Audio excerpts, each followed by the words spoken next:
every toy on this list started as somebody's rejected idea. This one was rejected by an entire industry. 1950s, Southern California. A toy company co-founder quietly watches her young daughter play in the living room. Ruth Handler notices something unexpected in the way her daughter, Barbara, plays with simple paper dolls. Her daughter doesn't want to pretend the dolls are babies. She wants them to be grown women. Careers, romance, independent lives, entire imagined futures, all acted out through flat cutouts of paper. Most mothers of the era assume dolls exist only to prepare girls for one single future role, motherhood. At the time, almost every physical doll sold in America is designed to look like an infant.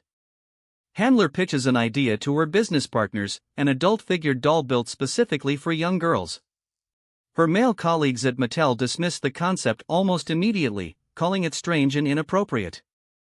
One executive reportedly says openly that no mother wants to buy her daughter a doll with a womanly figure. Frustrated but undeterred, Handler files the idea away, waiting for the right moment to revisit it.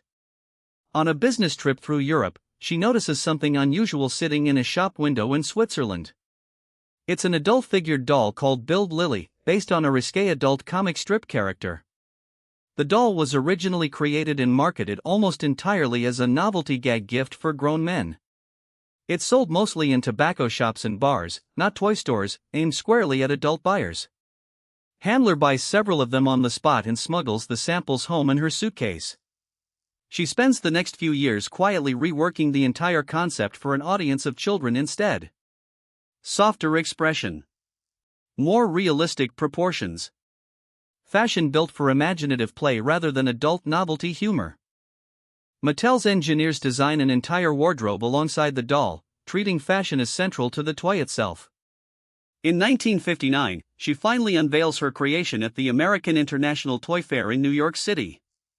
She names the doll after her own daughter, and the world meets Barbie for the very first time. Toy buyers walking the convention floor react with open, immediate skepticism about the entire product line. An adult-bodied fashion doll seems inappropriate, even scandalous, to many conservative industry executives in that room. Multiple buyers reportedly tell Handler directly that no American mother will ever purchase this for her daughter. Almost no major retailers place opening orders after watching the initial presentation that year. One buyer reportedly walks out of the demonstration muttering that the doll would embarrass the entire company. Handler refuses to back down, and Mattel launches the doll to the public regardless of the pushback. The company turns to television advertising instead, buying rare airtime aimed directly at children at home. Within the very first year alone, roughly 350,000 Barbie dolls sell across the United States. The skeptical toy buyers from that convention floor turn out to be spectacularly, completely wrong. Over the following decades, Barbie becomes far more than a simple plastic toy for children. She becomes a genuine cultural mirror, reflecting and shaping ideas about womanhood across generations. She's been an astronaut, a surgeon, a presidential candidate, decades before those careers felt common for women. She's also been endlessly debated, criticized, redesigned, and reimagined again and again by each new generation. Body proportions get adjusted. New skin tones, body types, and careers get added across the decades. Critics and fans continue debating those changes loudly, a sign of just how much the doll still matters. Ruth Handler herself later battles breast cancer, and goes on to design a prosthetic breast form company. Handler is eventually pushed out of Mattel entirely following an unrelated accounting scandal in the 1970s. The doll she once had to fight her own colleagues to launch outlives her tenure at the company.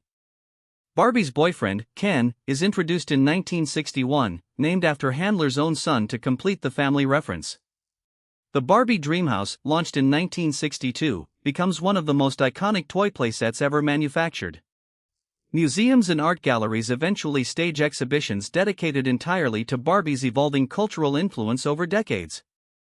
A 2023 feature film built around the character becomes one of the highest-grossing movies of that year. It reignites a global conversation about the doll's complicated, decades-long relationship with beauty and identity. Handler doesn't live to see that resurgence, but colleagues say she always predicted Barbie would outlast every critic. The original 1959 Barbie doll, once dismissed by industry buyers, now sells to collectors for thousands of dollars. A doll invented to let one little girl imagine a bigger future ends up defining childhoods across the globe. Even 65 years later, no other toy has matched the sheer cultural staying power Barbie still holds. Today, more than 1 billion Barbie dolls have been sold across over 150 countries worldwide. A skeptical Toy Fair audience in 1959 had just unknowingly witnessed the birth of the best-selling toy in history.